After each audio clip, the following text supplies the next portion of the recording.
Bueno, un temazo de los Stones. Se llama Mother's Little Helpers. Ahora vamos a ver qué tiene que ver esto con esta columna. Para arrancar, el tema del que quería hablar hoy, que vamos a seguir hablando bastante después, esperemos, tiene muchas aristas, tiene que ver con la salud mental y la medicalización del padecimiento mental. ¿Sí? A partir de que se conoce la noticia de que la venta de psicofármacos se disparó un 20% en lo que va de la pandemia. Así que quería hacer un recorrido inicial entre la relación entre salud mental, el negocio farmacéutico y la producción científica para ver quién se beneficia de la gestión que hace el sistema capitalista con el padecimiento mental. Primero, antes de arrancar, una definición que me parece importante es que los padecimientos mentales implican un proceso complejo, biopsicosocial, donde las condiciones históricas y sociales tienen un lugar clave. Pero ¿qué pasa? Las explicaciones reduccionistas que reducen esta complejidad, por ejemplo, a la biología, o incluso hay otras que reducen a la psicología, pero hoy por hoy la explicación biológica tiene mucho peso, está hecha a medida de la medicalización y las farmacéuticas, es muy determinante. Entonces, por ejemplo, ¿qué significa esto que decía antes? Por ejemplo, en la situación de pandemia, el padecimiento de quienes están encerrados por la cuarentena, sin saber qué va a pasar con sus trabajos, si van a llegar a fin de mes o si sus padres van a llegar a fin de mes, los trabajadores con horarios rotativos, que tienen largas jornadas de trabajo, adultos y adultes mayores jubilados que no pueden salir a la calle, están en una situación de padecimiento mental. Más en general, las condiciones de vida cada vez más precarias y opresivas para las grandes mayorías son una fuente de padecimiento mental. A nivel global, solo para tener una idea, según la OMS, se calcula que 300 millones de personas sufren padecimiento y síntomas de depresión a nivel mundial. Lo estamos viendo mucho con, por ejemplo, adolescentes en la pandemia que están, digamos, en una situación bastante difícil y se expresa de esta manera. Y Vamos esto, a ver un Juan, muchas poquito de veces qué se lo trata este usan tema. como, en parte es un negocio, ¿no? Para muchos, las grandes farmacéuticas. Totalmente, totalmente. Hay un concepto importante sobre epidemiología del cual habló mi compañera Li Wen en otra columna, que es el de incluir las condiciones estructurales en la emergencia epidemiológica. Y en este caso, las condiciones estructurales del padecimiento mental tienen que ver con, por un lado, la explotación y la precarización de la vida y de las relaciones sociales, y por otro lado, el negocio que se hace con esto. O sea, es un gran negocio para las farmacéuticas. Esto implica una mercantilización de la medicina donde los padecimientos mentales se convierten en fuentes de negocios. Se hace un diagnóstico que es estadístico y puramente descriptivo, donde las causas no son secundarias, no importa mucho las causas, sino describir la situación para asignar un remedio y de esa manera generar un negocio. Los tratamientos pasan a ser medicalizados para problemas sociales e históricos, que tienen raíces históricas y sociales. Entonces, quería presentar dos referencias que me parecen importantes para poder pensar el problema. Una es un trabajo de un psiquiatra que se llama Allen Francis, un psiquiatra norteamericano que dirigió la elaboración del Manual Diagnóstico y Estadístico de los Trastornos Mentales, el famoso DSM, que codifica las enfermedades mentales, como decía recién, de forma descriptiva, permite un diagnóstico y la indicación de tratamientos farmacológicos en la gran mayoría de los casos. Acá, este es el Francis, muy recomendado. Bueno, rápido, ¿qué es lo que dice Francis? Francis dirigió la versión 3 y 4, ya va por la 5.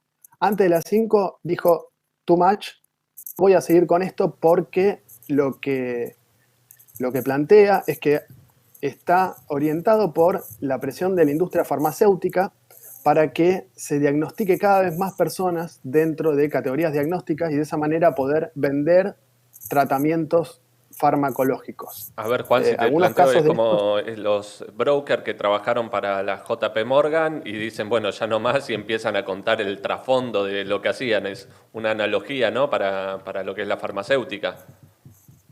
Exactamente, exactamente. Está muy bueno porque es alguien de adentro de la industria que justamente dirigió el manual, digamos, la versión 3 y 4, pero ya cuando empieza a ver esto, digamos, dice, bueno, ya no más, hasta acá llegué, y lo que él plantea es, bueno, un intento de defender para qué puede llegar a servir la psiquiatría y denuncia que hay que pelear contra la mercantilización y contra lo que él llama la inflación diagnóstica, que hace que cualquiera pueda estar adentro de estas categorías y según él se pierde el sentido de generar salud que puede llegar a tener, digamos, la psiquiatría. Algunos casos de esto es el trastorno por déficit atencional con hiperactividad, digamos, donde ya se diagnostica y medica cada vez a más niños, o el trastorno bipolar. Y lo que dice es que hay públicos seleccionados por las farmacéuticas para medicalizarlos y venderles psicofármacos.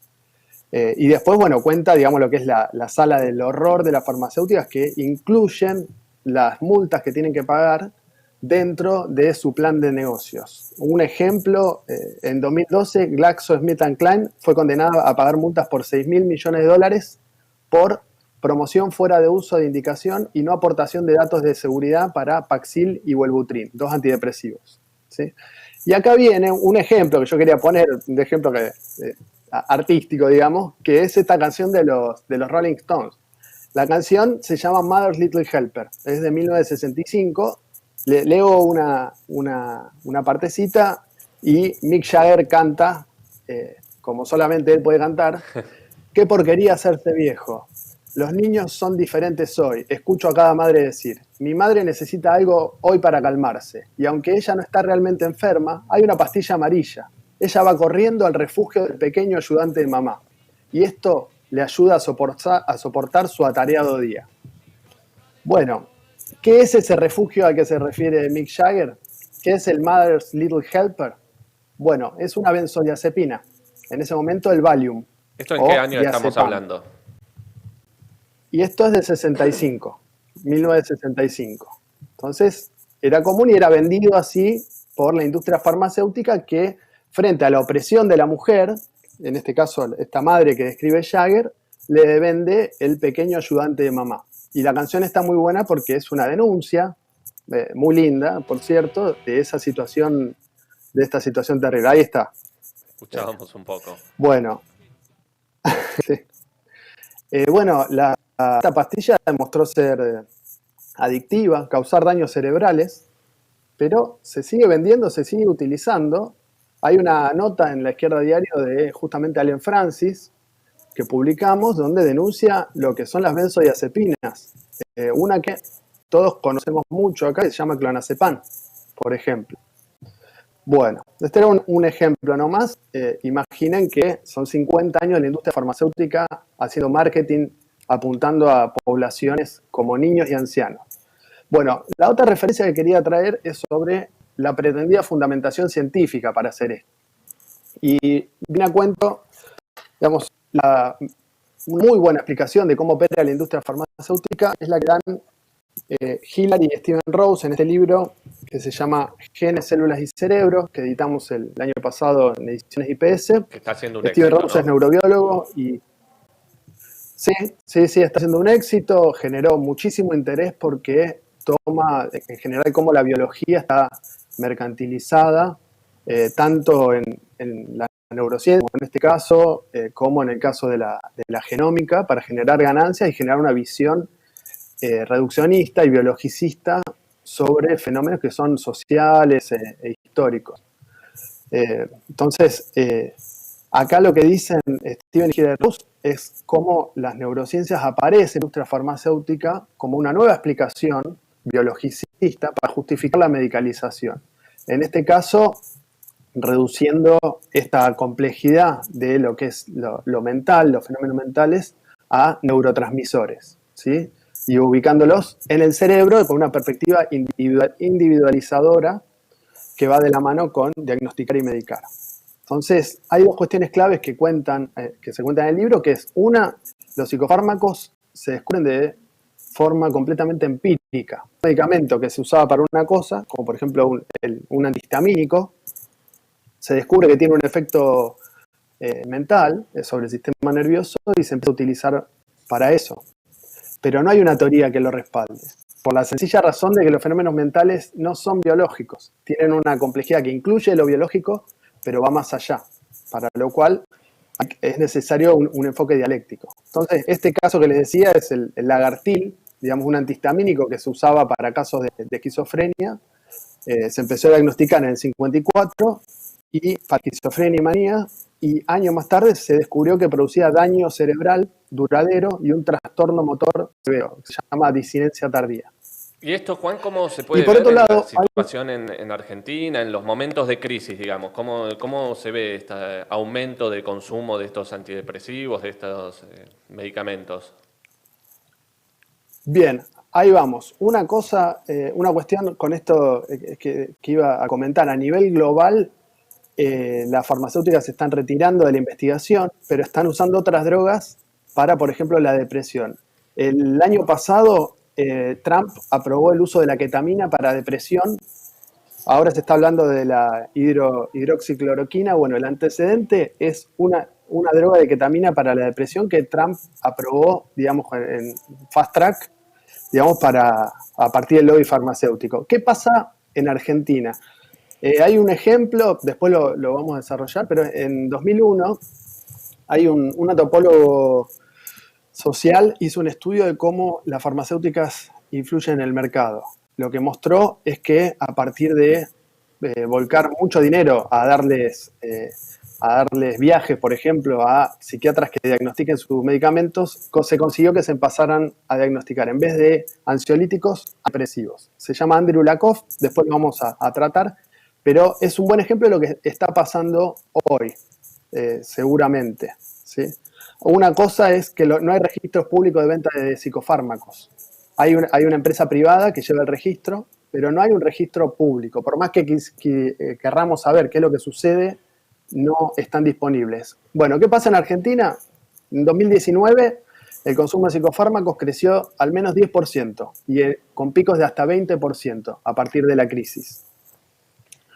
¿Y qué pasa en este año? Bueno, crecieron, como decíamos antes, 20% más sobre lo del año pasado el consumo de psicofármacos. Se vendieron 34 millones de unidades, que va de enero a marzo, y para este año como mínimo va a crecer 4 millones más. Las drogas que más se dispararon fueron clonazepam, lorazepam y zopiclona, que son para ataques de pánico, ataques de ansiedad, y la tercera para el insomnio.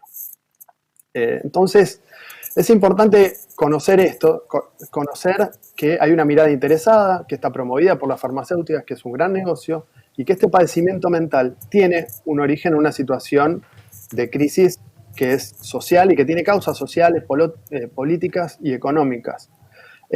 Para cerrar, Pato, la otra situación en Argentina es que hay trabajadores de la salud mental que tienen otra perspectiva. Hay estudiantes, hay docentes que tienen otra perspectiva de una salud mental no medicalizada. ¿Y qué significa pensar en el marco de la pandemia de esta manera? Significa encarar un abordaje no medicalizante, ¿sí? No reducir un problema que es de la crisis del conjunto social e histórico a la biología.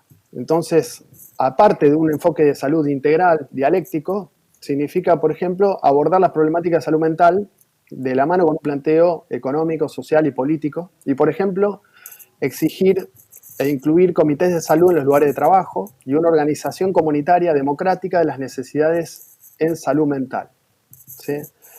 Y va de la mano con hacer un planteo para que las condiciones de vida de la mayoría no sigan deteriorándose.